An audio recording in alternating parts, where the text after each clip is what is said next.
So, hello everyone. August is here, which means I'm now into month 4 of Praxis. Over the course of this module, I will be diving into the wide topics of philosophy and critical thinking and reasoning. Each week, I will be putting together a short video like this one that showcases a few things that I've learned from the week, from the various videos, articles, and lectures that are provided by Praxis, each that discusses different aspects of philosophy. So now that there's a little context established, I'm going to jump right into week 1. There's a lot of good introductory information and wisdom, some good stuff about making judgments and taking time to let ideas breathe, having opinions and what it takes to form an intelligent and informed opinion. There was information that was connecting philosophy to entrepreneurship, but 2 of the topics really made an impression on me. The first being a lecture titled, "You Have No Idea How Wrong You Are," which just by the title is kind of a slap in the face if you're someone like me who probably enjoys being right a little bit too much. But luckily for me, a lot of what the lecturer discussed was the fact that being wrong is actually a good thing. And for an array of reasons too. It's not just a small silver lining to being wrong. There's actually pretty substantial benefits to being wrong. And those benefits are very necessary because, as he points out, we are wrong about just about every aspect of daily life, human life. You know, our beliefs, our emotions, our reflections and self-evaluations, or our memories, they're all wrong to a certain degree. Whether it's something as grand as, you know, Socrates or Copernicus being wrong about the universe, or something as silly as myself believing that the Minnesota Timberwolves have a legit chance at success, being wrong opens the door to new frontiers of thought. Had Copernicus not been vocally wrong about his heliocentric idea of the universe, it may have delayed how quickly or how accurately humanity came to the realization that the Earth, you know, revolves around the sun and not vice versa.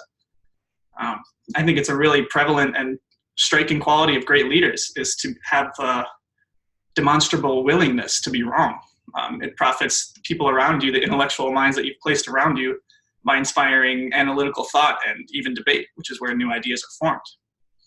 I think the most successful professionals are those whose, you know, beliefs and intellect are firm, but ultimately malleable. The search for new ideas and new sort of perspectives will either reaffirm or replace an idea or perspective you previously held. And I think that's incredibly motivating or galvanizing.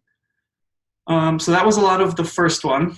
The second article that really struck a chord with me was an article written by economist Bryan Caplan.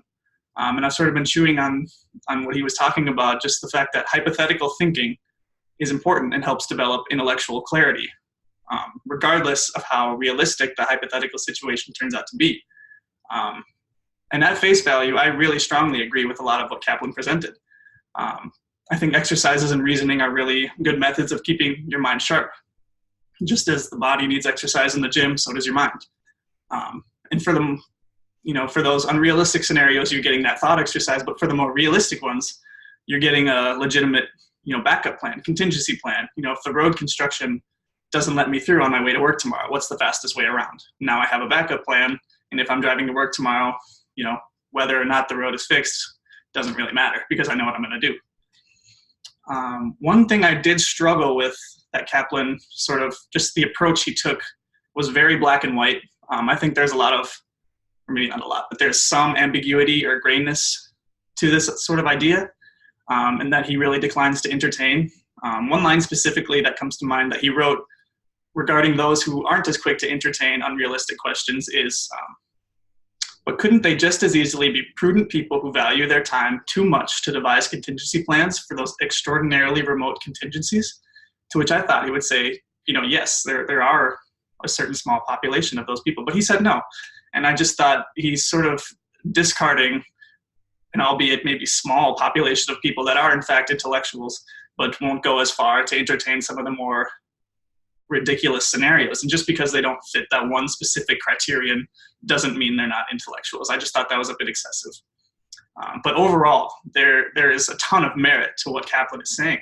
He does yield the fact that some hypotheticals are going to be more beneficial because they're more in tune to reality.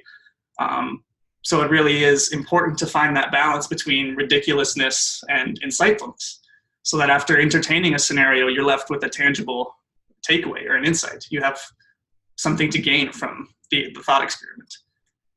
It shouldn't matter whether you're contemplating who would be the best basketball player if everybody wore oven mitts, or if you're entertaining, possible climate disaster strategies. Like, sure, one is more legitimate, but they both inspire critical thought and sharpen your mind. The world is so complex that it's impossible to predict what's going to be relevant and what's not. And obviously one is more relevant or more likely to happen than the other. But even so, the point still stands that there's benefits to both thought experiments, realistic or otherwise. Those are my thoughts from this week that I have for you guys today. I will link the 2 content pieces that I discussed below for anyone who wants to take a little bit deeper look into what I was talking about. But next week I'll be back with another short video full of insights that I took away, and I will talk to you guys then.